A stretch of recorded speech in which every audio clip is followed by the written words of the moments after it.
The aircraft has no helmet-mounted target designation and indication system integrated into the pilot's helmet, as in the F-35, JHMCS guidance technology.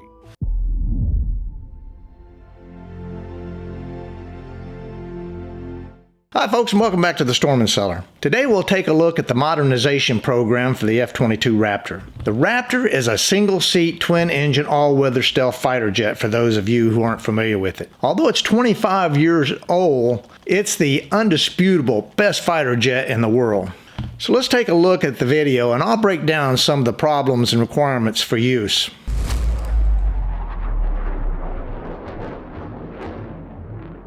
The F-22 Raptor fighter is undoubtedly one of the brightest legends in the history of world aviation. The world's first fifth-generation fighter, the world's first stealth aircraft, the world's first combat aircraft flying at supersonic without an afterburner. Actually, the F-117 Nighthawk was the first stealth aircraft, which played strictly an air-to-ground role rather than air-to-air. Now, why it wasn't called the Ace, I'll never know. I can only imagine it was to stroke the fighter pilot's ego to fly an F, or fighter, rather than an A, or attack aircraft. Its technical characteristics were so high that even now, 10 years after the cessation of its production, no country in the world could duplicate them in full. But the sky's the limit. Recently, it became known that the world's best fighters will undergo modernization. Let's see how they want to make the Raptor even more formidable and deadly to enemy. Although the best fighter jet in the world, these modernizations are critical to keep the F-22 at the head of the line and not possibly mothballed in the next 10 years to make room for the sixth-generation fighter. The F-22 Raptor began entering service with the U.S. Army in 1997. Whoa there, big guy. That's Air Force, not Army. A total of 195 vehicles were produced, of which 187 were in production. Distinctive features of these machines are cruising supersonic speed, super maneuverability, and stealth technology. It's no exaggeration to say that everything in this fighter, from the tip of the nose to the trailing edge of the tail plumage, is packed with the latest technology. This is an active phased array radar, capable of detecting a target with an effective scattering area of 1 square meter at a distance of 200 to 240 kilometers. Now think about that for a moment. Able to see a target 1 square meter at 240 kilometers away. 1 square meter. My guess is the classified range is even much higher and the RCS, or radar cross-section, is much lower. Engines capable of long-duration, no-force supersonic flight and with variable thrust vector, a special coating of the glider, and its special forms to reduce the probability of detection by enemy locators, a special form of nozzles, engines to reduce infrared radiation, and much more. The resulting machine was so innovative, decades ahead of its time, that the U.S. Congress banned exports to any third countries, including NATO allies. An exception was made only for its staunchest ally in the Middle East, Israel. And that only in 2020. The U.S. has approved the sale of about 50 F-22 Raptor units to that state for about $10.4 billion.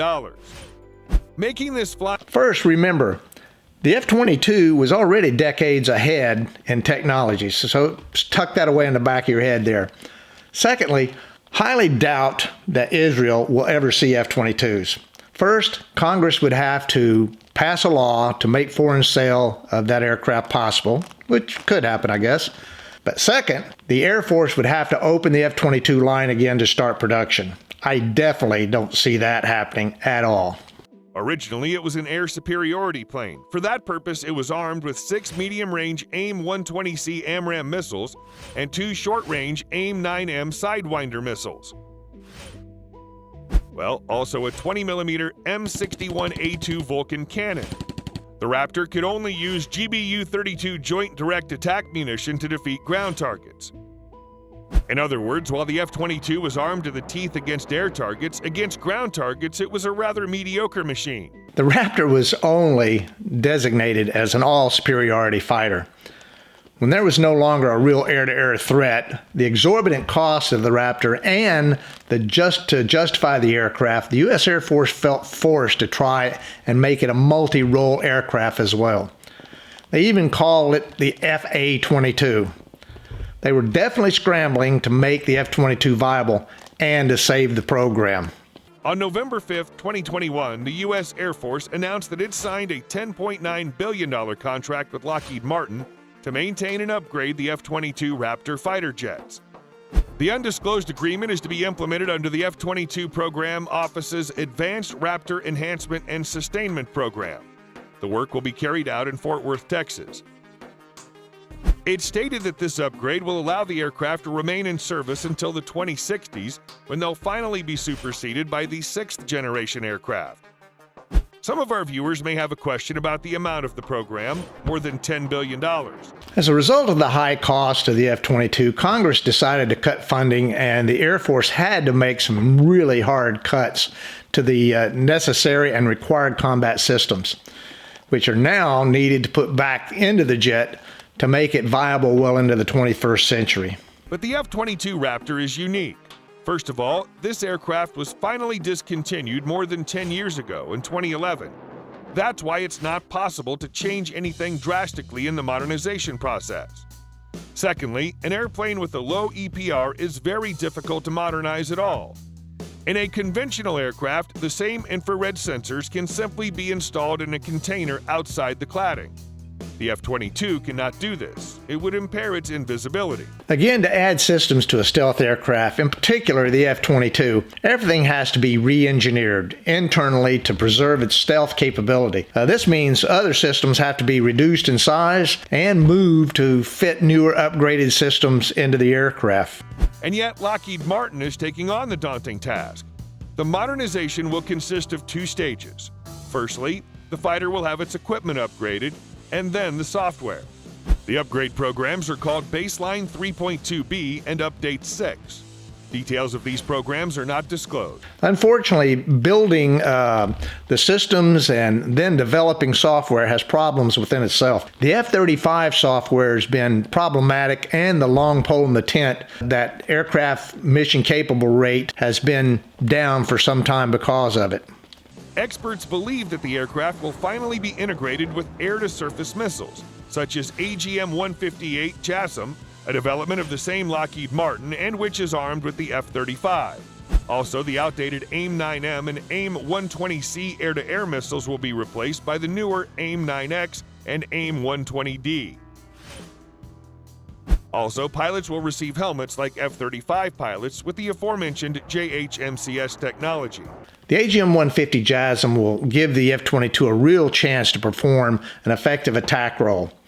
Of course, the AIM-9X all-aspect heat-seeking missile and the AIM-120D radar-guided missile will increase the F-22's formidable air-to-air role. The new helmets will allow the pilots to absorb more information and react to it more tactical situations more effectively and with more speed. There's also information that the airborne radar will be replaced with the APG-81 radar used by the F-35 Lightning II. The AN-APG-81 ASA, actively electronically scanned array fire control radar, will maintain the air-to-air mode capability, same as the F-22's AN-APG-77, but will also include advanced air-to-air modes, high-resolution mapping, multiple MTIs or moving target indicators, and more importantly, an electronic warfare, electronic protection, and electronic support measure suite, which will really make the aircraft effective. It'll also have an advanced combat identification and ultra-high band communication system to be able to communicate with the myriad of platforms that'll be out there, also making the F-22 a force to be reckoned with. In the mid-2030s, the replacement of F-22 with the new generation fighters developed under the NGAD, Next Generation Air Dominance program, should begin.